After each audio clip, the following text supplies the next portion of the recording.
I'm your host, Charlotte Koons, for Alternative Voices. And today it's my privilege to be interviewing Camillo Mac Bica. Is very much the product of the 50s and the 60s, and I was very much enamored by and bought into the the rhetoric that we were all brought up on. Kennedy's admonition that we should ask was not that what our country can do for us, but what we can do for our country. And I was a big fan of John Wayne movies, and I bought into the mythology that was so geniusly created at the time. And from the time that I can remember, my lifelong ambition was to be an officer in the United States Marine Corps. So I was I very much knew where I was going and what I wanted to do. And when I went to college the first time, and I went to LIU, Long Island University, and majored in education, my thoughts weren't on education. My thoughts were on getting my degree so that I can be commissioned a lieutenant in the Marine Corps, which I was in 1968. So at 21 years old, I virtually accomplished my lifelong ambition. I actually remember the first night that I found myself in a Marine Corps bunk in Quantico, Virginia, that I was just so happy being there. Thought that I'm really here. I'm really doing this now. I always dreamed about it and always watched John Wayne movies and admired all those things, and I was always a big fan of that sort of genre. And here I thought I accomplished that. And I was a very motivated Marine, and I did, and I enthusiastically embraced the whole mindset of a Marine officer, and I was a gung-ho motivated Marine officer, thinking that would probably be my lifelong pursuit. I would be probably spend the next 25 years of my life as a Marine.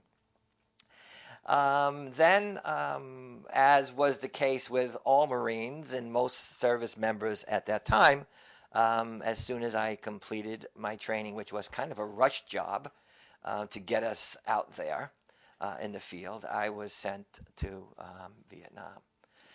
And my time in Vietnam was, as you can imagine, was not all that pleasant, and I'm sure it wasn't pleasant for many people. I probably I probably didn't have it as rough as some people did, but I certainly became aware during my time there. The mythology that I had embraced certainly fell apart when the reality of what war was, the futility, the waste, the insanity, the horror, became apparent to me and to others. So it didn't take all that long for me to see that the rhetoric that I had embraced didn't match the reality of what was going on in Vietnam. Well, after that, you came back, Yes. and you said that it took you 12 years of, you called it chilling out. I called it recovery after Vietnam.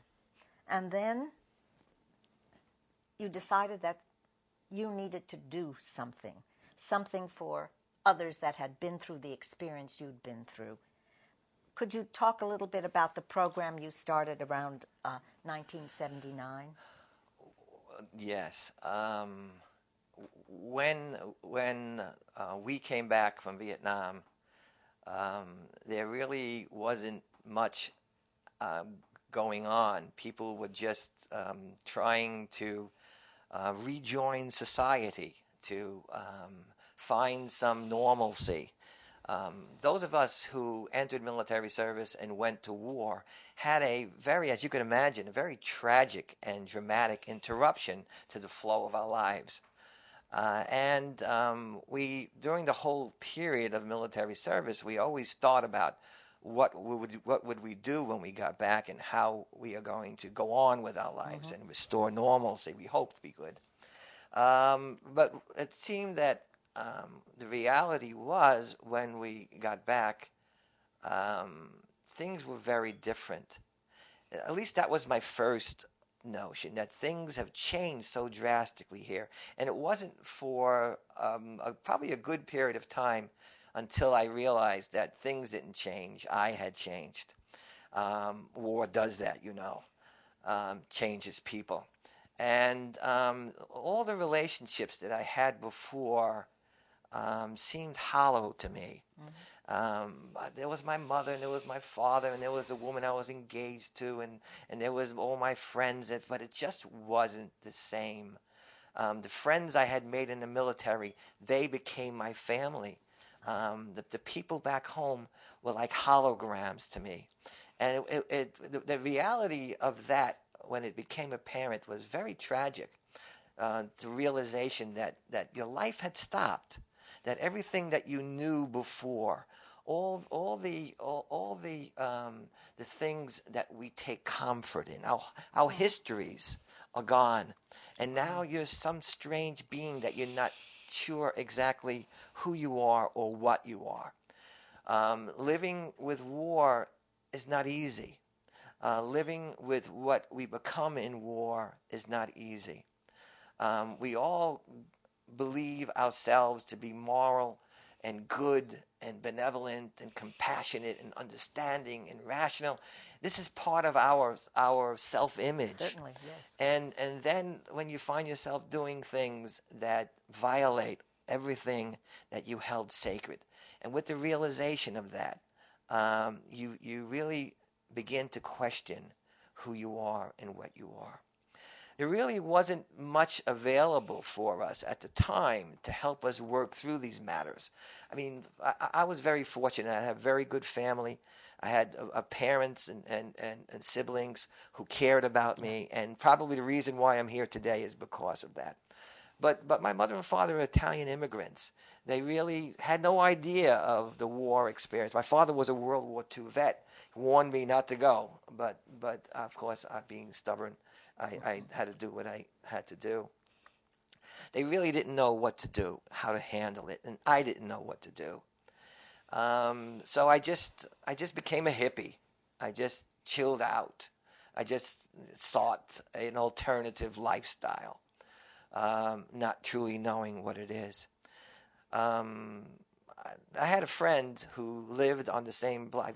I lived in Brooklyn at the time, and I lived on the same block, who was also a Vietnam veteran. He would tell me, Mac, you're all screwed up. You really need to go to the VA with me. I said, Joe, I'm not screwed up. I'm just chilling out. Yeah.